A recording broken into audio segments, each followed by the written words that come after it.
Dear old work platform, it's not you, it's us. Actually, it is you. Endless onboarding? Constant IT bottlenecks? We've had enough. We need a platform that just gets us. And to be honest, we've met someone new.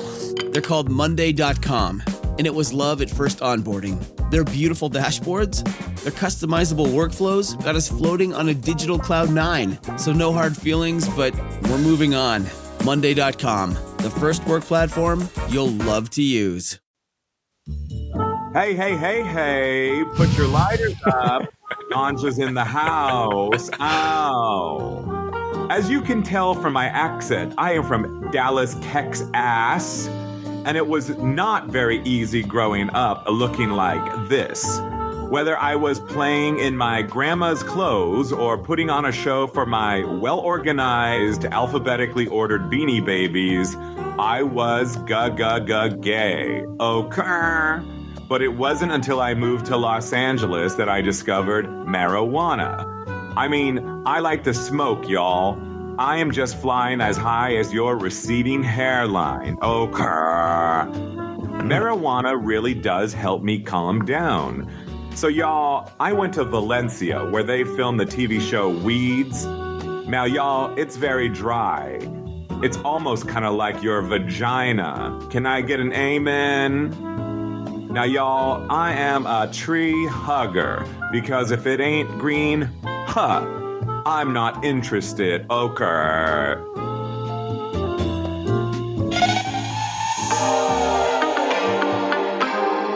Mr. Blackstone came through and delivered as promised. I don't know why he can't do the but either way, you're going to be listening to me and Robert Mata right here on RulaskaThoughts. I don't feel like singing it today. Okay, fine, whatever.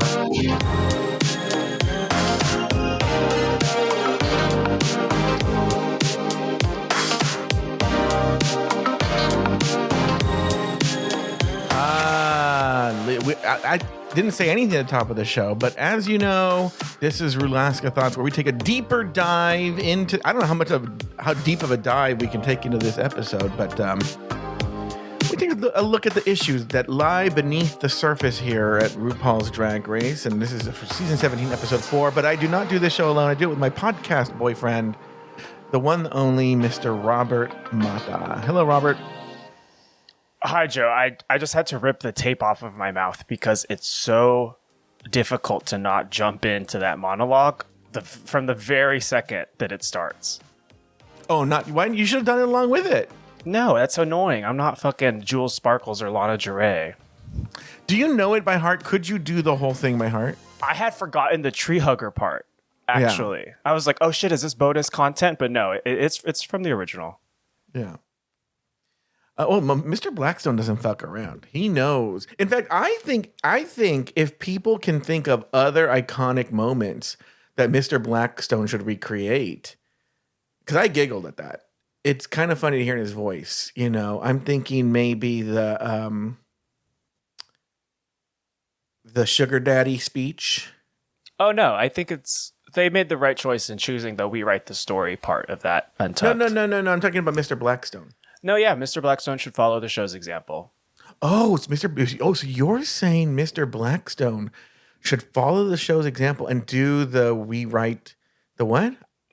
The stories. I love the outrage that so many fans have had that being kind of put on a pedestal. I mean, I've seen that episode a number of times. That speech does not stick out to me. It always stuck out to me because of the camp factor of the patriotic music that they overlaid over it. It's so fucking funny. And she really didn't have any need or reason or impetus to go on that tangent in monologue. Why was she on her pulpit?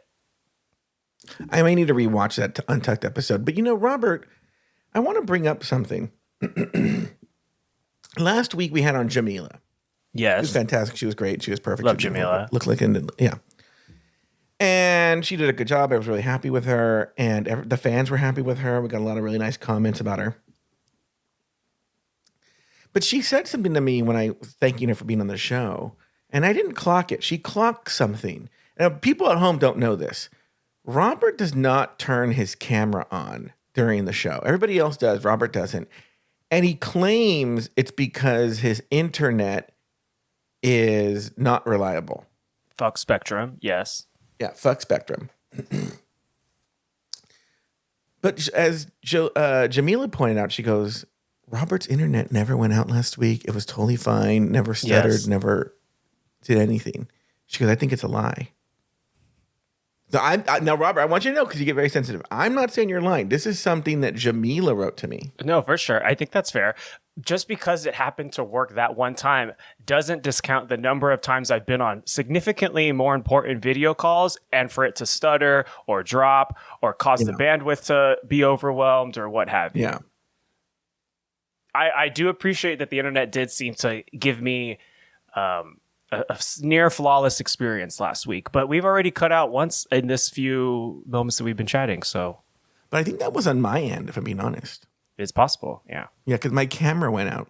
The thing is, it's also an issue because like I only have one TV in this apartment and the bitch loves to embarrass me. If I have anyone over, it'll stop and buffer and, show things in standard def. And I'm like, no, I swear to you, when I'm home alone, it works flawlessly. But, the bandwidth just can't take much. She's a sensitive soul. I have a question for you. I didn't think about it till right now. So like 2 weeks ago, like over 2 weeks ago, I think around 2 weeks ago, Christian Ochoa was bemoaning the fact that he had no way at home to watch Drag Race. And, through the Afterthought account, I subscribed during the season to a service an app called Philo that, I pay for, but I can give, access to people. And I offered to give it to you and Christian. Christian was like, okay, but then said he was trying to sign on, but then I don't know. It's works for everybody else that I've ever done this to, but for Christian, it didn't. Christian's a little bit of a Luddite. I'm not going to lie. Which is weird because he works in social media. But Robert, you never even responded. You're above it? No, I just bought the season on Amazon. And they've been surprisingly quick to release the episodes this year. That said, I actually didn't watch the episode until this very morning. Oh. So that's good. If it was a better season, I might be, gnawing at the bit to actually watch it as soon as it's released. But right now it's my homework that I'm rushing to finish before class. So, Robert, I have an entire show that I recorded about literally 12 hours ago. And, but now you have the floor. Were there any standout items or topics you wanted to talk about from this episode of Bitch, I'm a Drag Queen?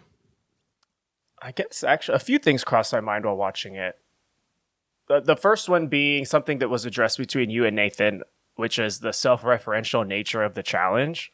Obviously, we have talked endlessly about, goddamn, this show just continues to eat its own ass. But this kind of challenge, I'm good with. This is fun. This is stupid. This is silly. This is when we can make references like the level of unprofessionalism far too much, or we write the stories. This is the time, not when you're supposed to be presenting your own self in confessionals and on the runway. Yeah. You know what I mean? Like, so I think... Yeah, it's really annoying when you're relying on content and the person only quotes Drag Race. That's their entire contribution is just to quote Drag Race. Well, luckily I got the quotes down, but I figured out my own ways of expressing myself. But not every gay has that, right? No. Poor things. But I dug it. I actually really liked this episode. I was surprised at how much I liked this episode. I howled at Corey King sitting on an egg for absolutely no reason.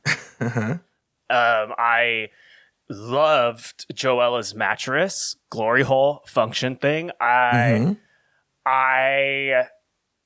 thought Susie Toot looked and acted fantastically. No one except Sam Starr really annoyed me this episode, so I was having a good time. Sam Starr, I think, needs to be put in a straitjacket for all of her confessionals because I can't see her flail around like a fucking Magikarp out of water anymore every time she opens her mouth. It's too much. That's a very good comparison because her eyes are really big, but then the cheeks and the lips and the everything, that's a good comparison, like a fish. Well, also on fish ideas, is someone putting a Pixar filter on Lydia Collins? Why are her eyes so fucking large? They take up like 30% of her face. You might have nailed something again. Yeah, there is something about her that's very cartoonish and like Pixar style. But look at Robert with these observations today. I know, and they're not even on the drag. It's on they're out of drag. Well, I don't care. But you know what? I just realized something. Huh? I never took a break. Let's take a break, and when we come back, we're gonna talk. We're gonna hear the rest of Robert's thoughts. We'll be back right after this. That's the wrong one. It's this one.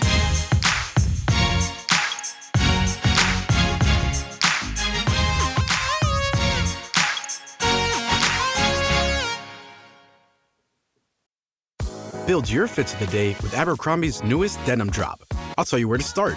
Abercrombie's 90s straight jean goes with any shirt from tees to sweater polos. Super versatile.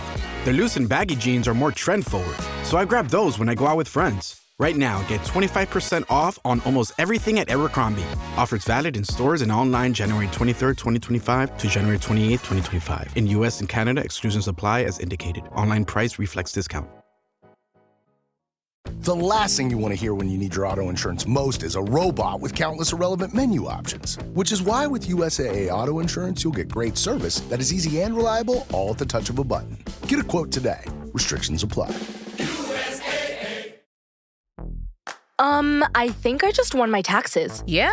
I just switched to H&R Block in about 1 minute. All I had to do was drag and drop last year's return into H&R Block, and bam, my information is automatically there. So I don't have to go digging around for all my old papers to switch? Nope. Sounds like we just leveled up our tax game. Switching to H&R Block is easy. Just drag and drop your last return. It's better with Block.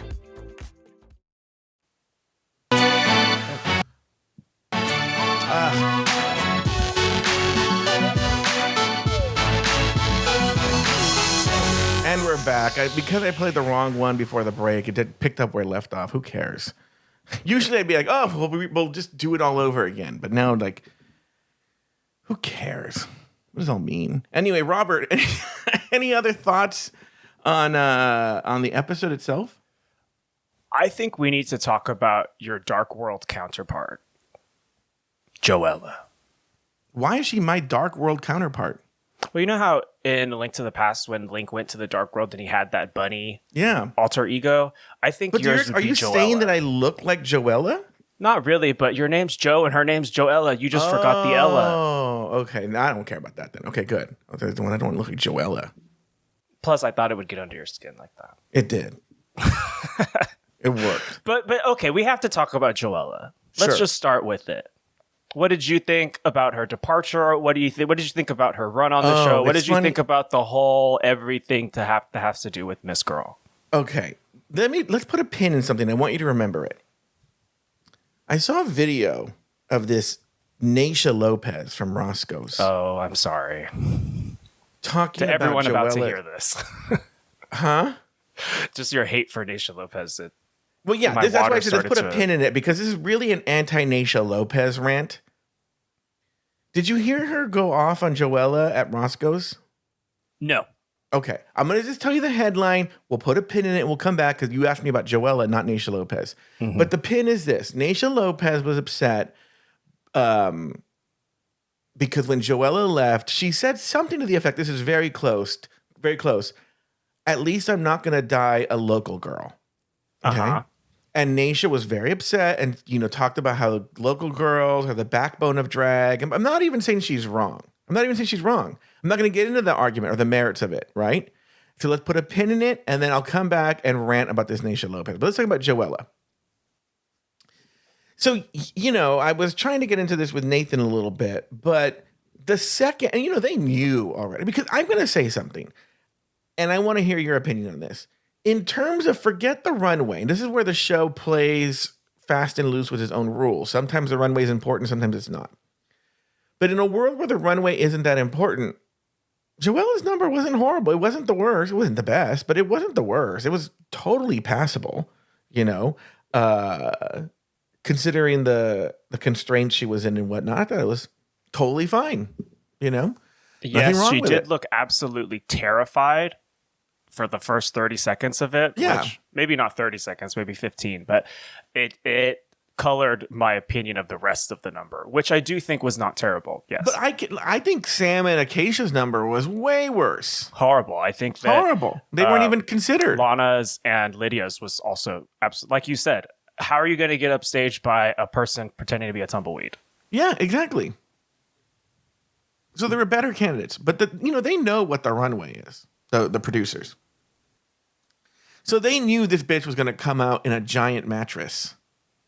With an off-center RuPaul airbrushing on the other side. Off-center RuPaul airbrushing on the other side. Why was it off-center? It looked like a Mexican blanket you would buy at the Rosemead at the flea swap market. Meet. Yeah.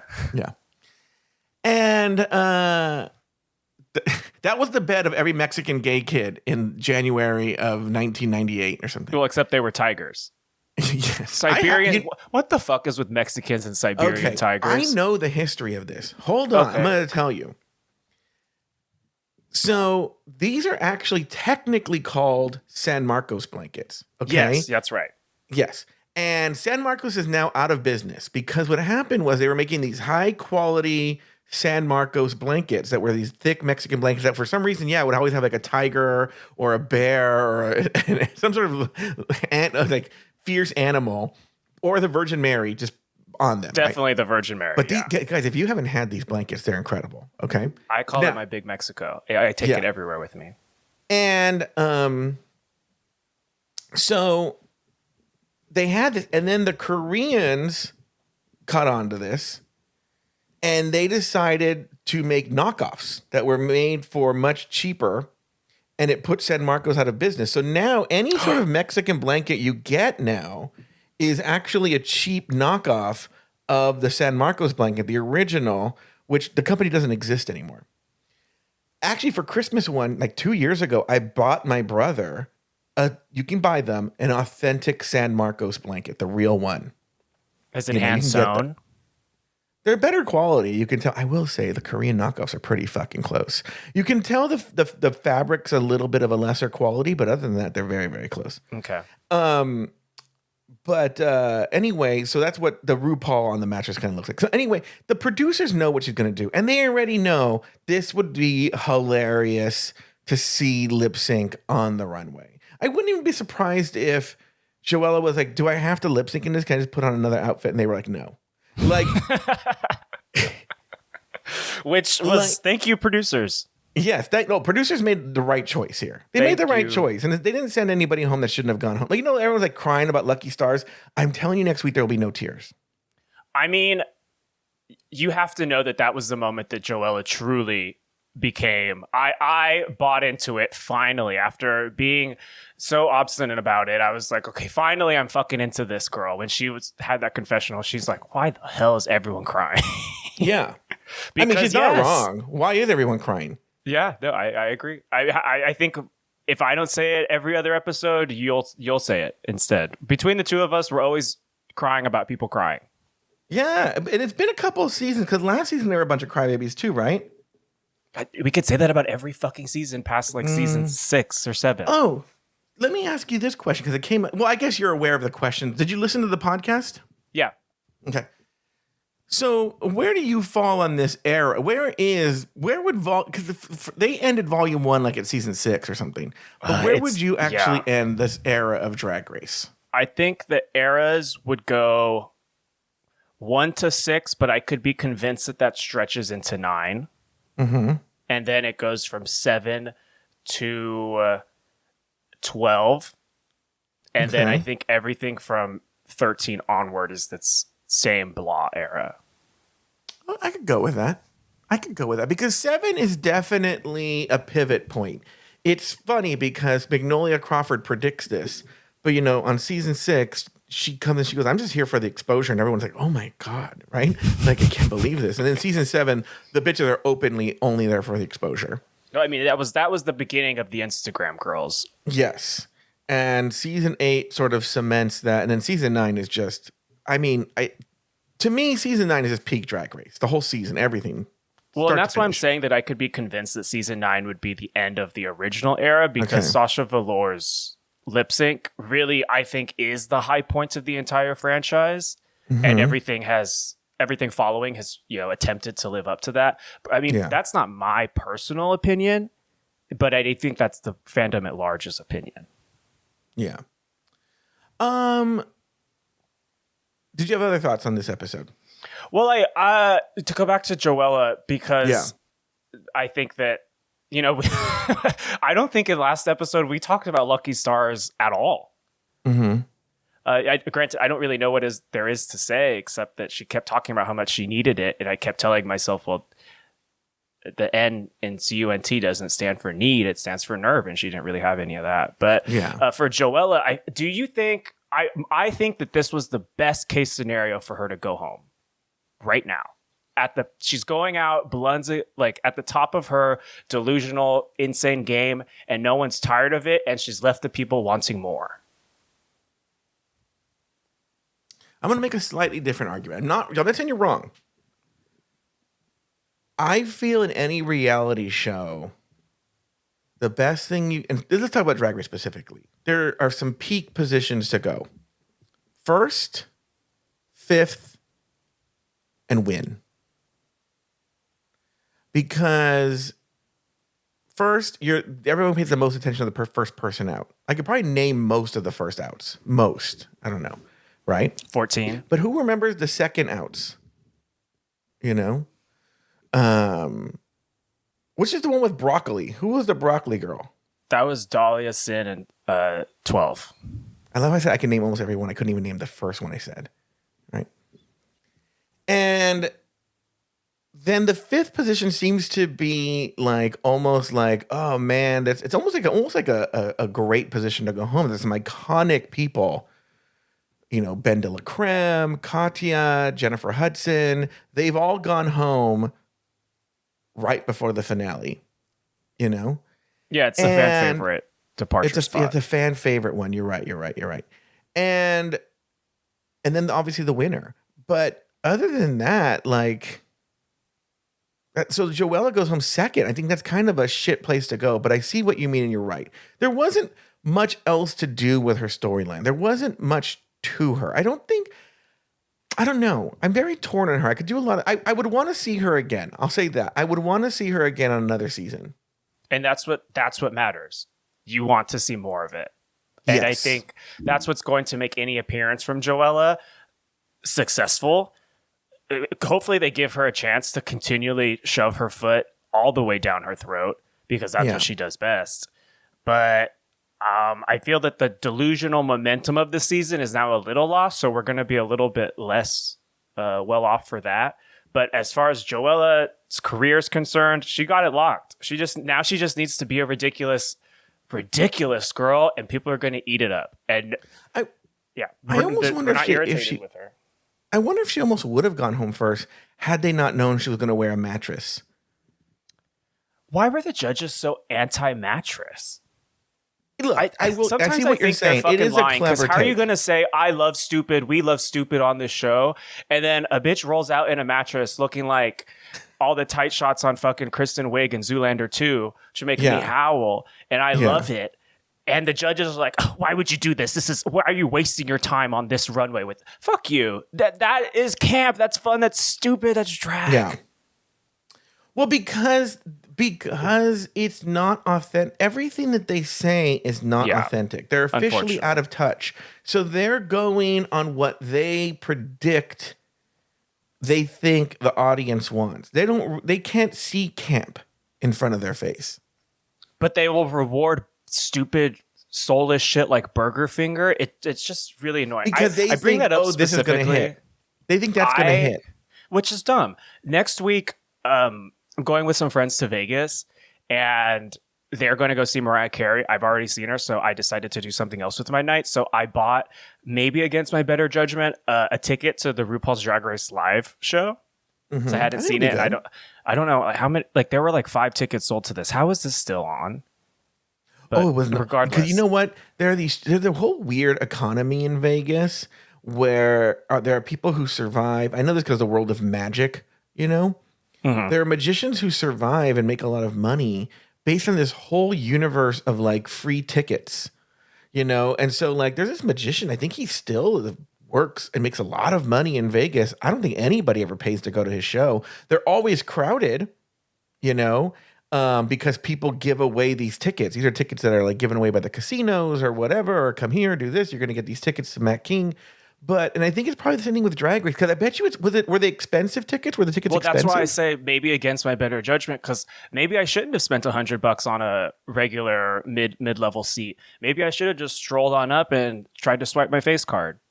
No, but I wonder if they rely on people not being able to get in or a show being dark that day, like, you know, and so they're like, oh, well, we got to do something in Vegas. We'll go do this Drag Race live. Maybe. I mean, that's what I'm doing. Like, I can't go to Piranha for the millionth time. I mean, I probably will afterward. Anyway, let's be real. But anyway, the point I bring that up is because they announced a new cast for it this morning, in fact, and Plain Jane's on it. And if she does anything Burger Finger adjacent, I'm not gonna get up and leave, but I am gonna grumble, because it's like, what? No, thank you. Hopefully it's sandwiched between Morphine and Kylie Sonique Love, who will give amazing, incredible drag numbers. I'm going to say something controversial. I'll give you another example.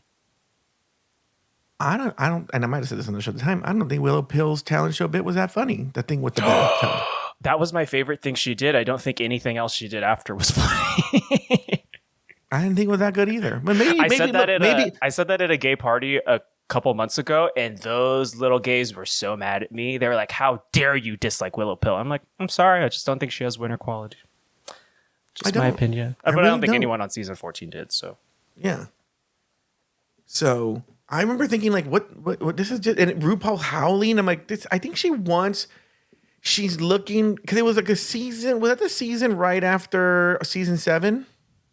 All-Star 7, I mean. No, that was the season right before. Because I was like, there was something that happened. I'm like, oh, she's looking for another one of these.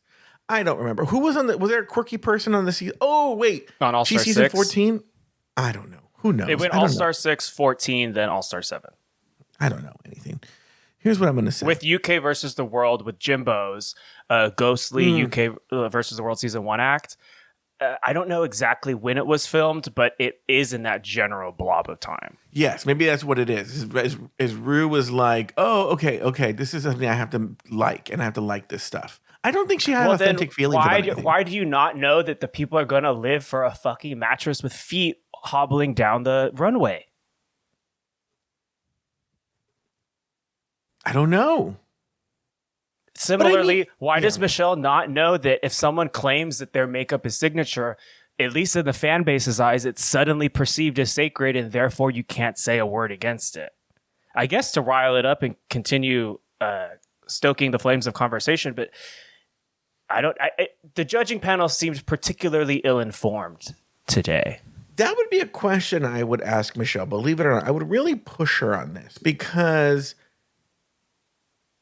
I've seen her in interviews. I've seen her because, you know, and I'm sorry to everybody, get a dictionary, but there are a lot of interviews she does with people who like are obsequious, and then she can just say whatever fucking shit that she wants, and they just let it slide. There's no follow up.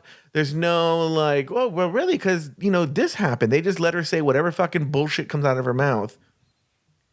And I would really kind of push her on this. I would push her on, like, you know, the Reddit post is very, and we talked about it on Drag Race Recap already, but it's really true, is that you'll never see her tell a sort of blonde beauty pageant queen type diversify your look.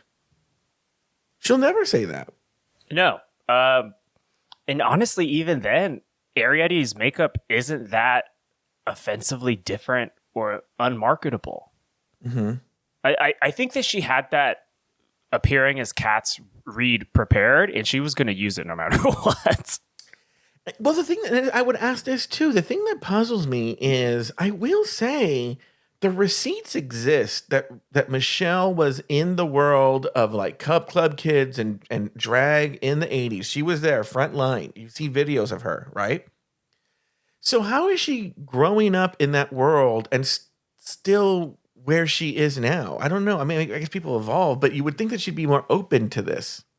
Well, yes, but to use your word back at you, she's obsequious to RuPaul, and RuPaul does love glamour above all these days. She says she loves stupid, but if she can't appreciate a fucking mattress, then she's fucking lying. No, because she only appreciates stupid that people tell her to appreciate. Like, I would love to know what Michelle Visage's daughters thought about the mattress thing. They probably loved it. Yeah. It was camp. It was something that you would see, on, what's that SNL skit that they do every time Pete Davidson is there and John Mulaney, where they the store where they go to that bodega?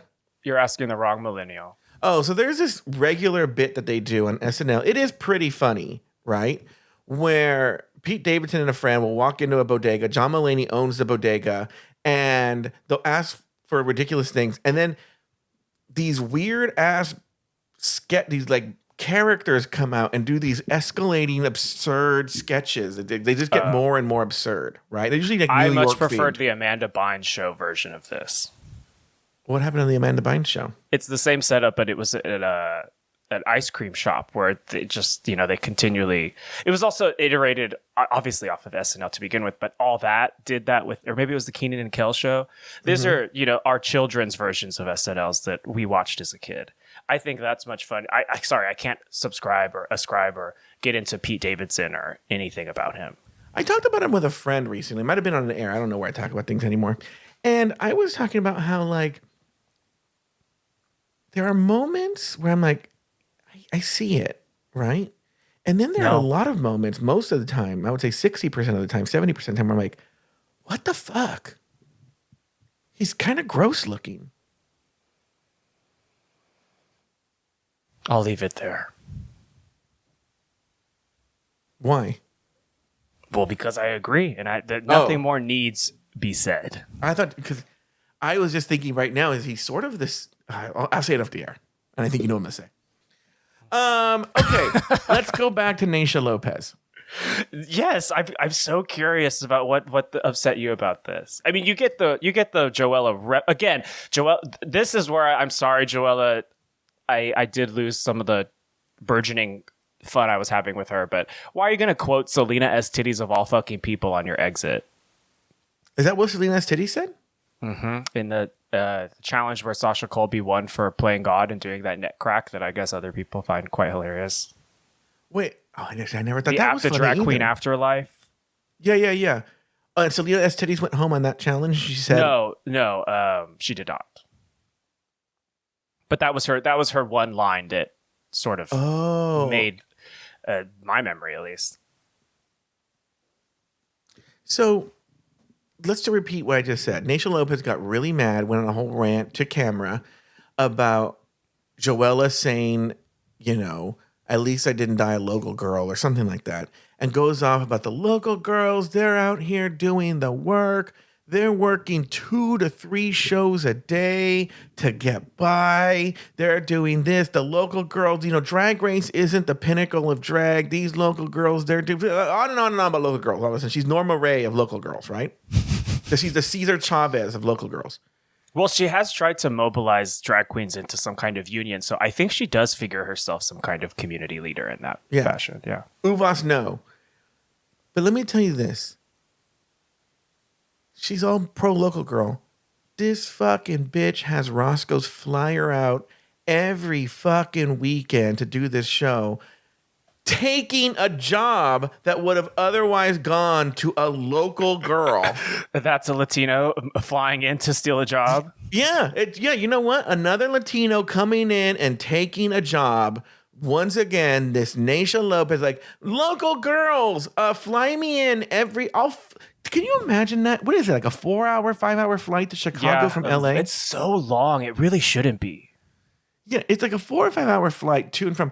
Every fucking weekend, this bitch flies from LA and flies back so she can host some stupid show that's post Drag Race. I cannot wait for some kind of post-mortem on the behind the scenes there, because I don't detest Naysha Lopez like you do. I feel I'm very dispassionate about her, but why why are they spending money on this blah personality regular queen? I don't get it. You think people on a Friday night in North Halstead are like, you know what I want to do? I want to go see Naysha Lopez talk. No. It's funny that you say that. If they were flying out this Delta work every weekend, that would make sense. That would make sense. Yeah. Or another personality that's better on there. Who's someone else? Like a Bianca Del Rio, I guess. Yes, absolutely. Yeah, that makes sense. This Naysha Lopez, if she wouldn't have been talking, I wouldn't even know she was there. No cult of personality whatsoever. No. My phone is on. It doesn't make any sense. And that's why I want to know why. I don't know. If anyone's connected in Chicago, please let me know why. Because Naysha must have something on those club owners. Now, I went off on a little bit of a sort of controversial, I thought it was controversial rant about this Lexi Love and how she had to do drag to get by, unlike the other drag queens. What did you think of that? Do you agree with that? Are you willing to take a stand on this? I don't know if this is considered taking a stand. Maybe I'm both sidesing it, but I really am one of two minds because factually you're right. Go work at McDonald's, go work at the library, well, I guess librarian jobs are actually, you have to have a master's for that. But there are plenty of jobs to do that I think that people with the drag bug, people who need the attention, they might think that they're better than that. It was what, 2010, 2011, or something around that time, it sounds like, based on how Lexi was framing everything. Yeah. So Ubers and DoorDashes, those things weren't available yet, so the gig economy hadn't quite picked up. But you don't have to be adored and loved by a crowd to survive. If it's really a matter of survival, there's plenty of grocery bagger jobs and all other kinds of necessary minimum wage opportunities out there. I myself fucking folded shirts in retail. Well, not only that, and funny, I used magician as an example yesterday because it's funny, but actually, there's actually a better return on investment for magic because you only need to know so many magic tricks. You just have a deck of cards or whatever little shitty things you buy, right?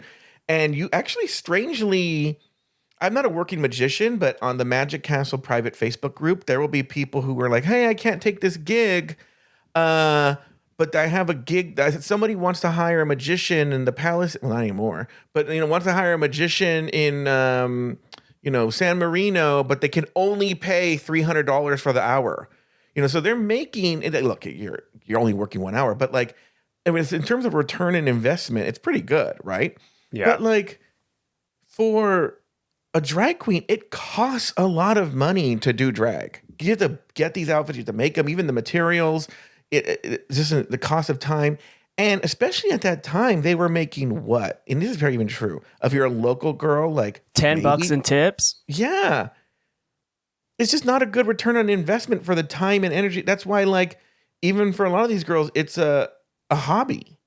Well, yeah. Well, okay. So then my other half of my mind, which I think is the more socially acceptable, empathetic response, which is she's a young queer person. I don't know at what stage she is at this point in her trans journey. It seems like she was probably presenting male at the time, but otherwise it is still difficult to get even minimum wage jobs as a queer person. And she's from Louisville, correct? So, there's all that other Southern sort of discrimination that she has to work against as well. I think she's also Cherokee, so that also is just another element of maybe it's just not so easy to just go out and work at Taco Bell, but it's just not completely adding up for me either. And I said this on the show, and look, people have their own ethics and moralities and what they will and won't do, but look, I want to say again, sex work, I mean, talking OnlyFans didn't exist then, but sex work is actual work. I mean, yes. You don't tell Robert twice. Robert, I once just had Robert wear tight jeans. It cost me $25. Only $25? I was feeling generous that day. Yeah, you gave me a discount because you felt sorry for me because I was begging. Anyway, I don't know why I do this. I don't know why I do this running bit that I'm lusting for you. Because I think there are people who believe it. Yeah, me. Except to Robert. Do you really believe it? I do not believe it. Oh, no, girl. Am I ugly to you, Joe? No, not that you're ugly. I mean, like, I just, I will say, for the most part, I clearly put people into buckets. Yeah. And so, like, people will tell me, like, oh, Jay Ellis is really attractive, or Christian's really attractive, or Robert's really attractive. Adam Salandra. I go, oh, really? I'm like, oh, like, that doesn't, I don't know. But I tend to be the same way. I delineate very clearly, are you going to be a friend or are you going to be a fuck buddy? Yes. And some people, of course, have blurred those lines, but for the most part, it's a very stark. Yeah. And there is a thing, too, where, look, and I've done this. Look, oh, God, how do I say this without being shady to anybody?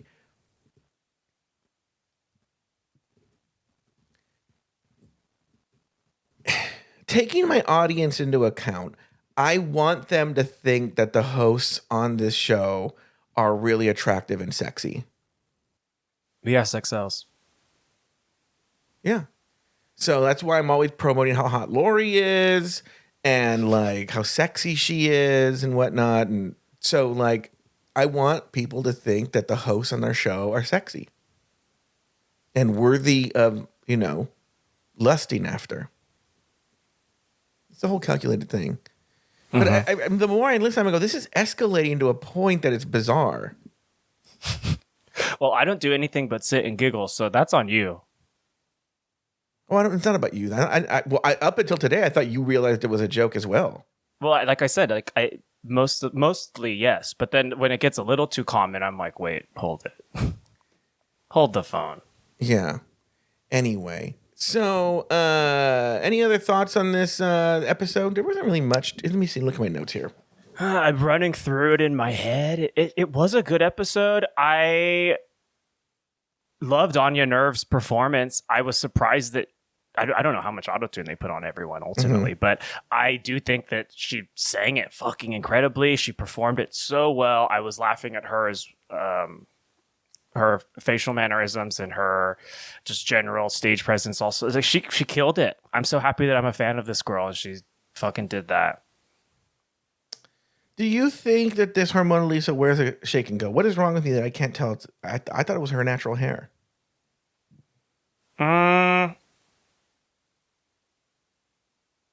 I don't know. I also feel like I'm not like super comfortable commenting on it since she's trans, and that might like be a matter of dysphoria for her about passing and natural hair and wigs and all that. But I also. I'm not the person when someone's watching a movie and they're like, "Oh my God, Nicole Kidman's wig's awful." I'm like, "Huh? It looks like hair." Yeah, I'm easily fooled. Easily. Yeah, I think I am also. Yeah. What about this this theory on Reddit that you can tell who's going to go home or not on the badonkadunk because of Michelle's hair cap? Please explain it to me. I don't think I've spent as much time on Reddit as you have. Well, we explained at the end of the show. Yesterday that you listened to, but I was playing Lego Fortnite at the same time, and I think I was getting attacked. So there's a Reddit theory. So on the first episode, when her Mona Lisa dunked Michelle, she was wearing a hair cap, and it completely covered her head. And in an interview referring to the badonkadunk, Michelle said that her biggest concern was getting her weave wet, because it's very expensive and it would ruin the weave. Yeah. And they've noticed now with Lucky Stars, and now it was true too with Joella, that when they cut to the badonkadunk, she's wearing a hair cap, but it's stylishly placed and her hair is coming out. Yeah. So they're looking for, when next time we see it and it's completely covered, is that going to be the one that she saved? I will keep an eye out in subsequent episodes. I haven't really noticed that myself. Yeah, I have noticed how beautiful her swimsuit outfits are. You know what? I haven't said this, and I like to call balls and strikes, as you like to say. She does look phenomenal sitting up. Phenomenal. She looks great. And I'm sad that we dropped the virgin bit. Hope. What'd you say? I'm sad that they dropped the virgin bit. Oh yeah, made me laugh. All right. Any other thoughts, Robert? Have we given all our thoughts on this episode? No, I guess I'm just a fucking positive Polly today because I mostly liked it. I was having a good time. I think you get really in your head and you realize you've been negative the past couple episodes. No, if I didn't like it, for instance, I didn't like anything Samstar did again. I have no qualms talking shit on that girl. Mm-hmm. But otherwise, I don't really have many complaints. Yeah, like when she was giving her, you know, she goes to the fucking Mexican restaurant and says "grassy ass." Yeah, and then looks at the waiter all smiling. God, dude, when she was speaking Spanish, that's the only word I know. Oh my God. She's gonna be one of those people that when they age out, because look, here's the deal. Age. Was it Jamila that said that white people age like avocados or something? Yeah. That when, and she has that look of that kind of white person, that she has the look of a person that she's going to hit 35 and she's going to look like a monster. And no one's laughing at her jokes anymore. No one thinks everything she says is funny and cute. She's just an annoying, average white person. And then that's when we're going to see the insanity come out. Thank you. We shall see. Maybe. It's a big, I can't wait till she's off my TV screen, honestly. All right. We'll see you guys next week. Bye.